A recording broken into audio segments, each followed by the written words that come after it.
সোমবার রাতে ঝড় বৃষ্টিতে তছনছ নয়াদিল্লির একাধিক এলাকা।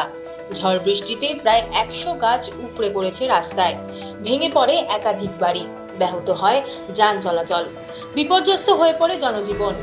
ঝড় বৃষ্টিতে প্রাণ কেড়েছে দুজনের, বেশ কয়েকজন আহত হয়েছেন বলে খবর। দিল্লির প্রশাসন সূত্রে খবর, এই ঝড়ে মূল ক্ষতি হয়েছে নয়াদিল্লি এবং মধ্য দিল্লির। 2 ঘন্টা ধরে ঝড়ের তাণ্ডব চলে। জলে ডুবে গিয়েছে দিল্লির একাধিক রাস্তা, বিদ্যুৎহীন হয়ে পড়ে বেশ কিছু এলাকা। প্রশাসন সূত্রে খবর, ছোট বড় মিলিয়ে প্রায় 80টি ক্ষয়ক্ষতির ঘটনা ঘটেছে। সোমবার রাত 8টা পর্যন্ত 294টি গাছ পড়ে যাওয়ার খবর এসেছে। গাছ চাপা পড়ে পার্কিং লটে থাকা গাড়িগুলি দুমড়ে মুচড়ে যায়। একাধিক বাড়ির টিনের ছাদ উড়ে গিয়েছে। রাতেই উদ্ধার কার্যে নামে পুলিশ ও ফায়ার ব্রিগেড। প্রবল ঝড় বৃষ্টিতে ক্ষতি হয়েছে ঐতিহ্যবাহী জামা মসজিদের। ভারী বৃষ্টির কারণে ভেঙে পড়েছে ঐতিহ্যবাহী জামা মসজিদের গম্বুজের কিছুটা অংশ। পাথর ভেঙে পড়ায় দুজন আহত হয়েছেন।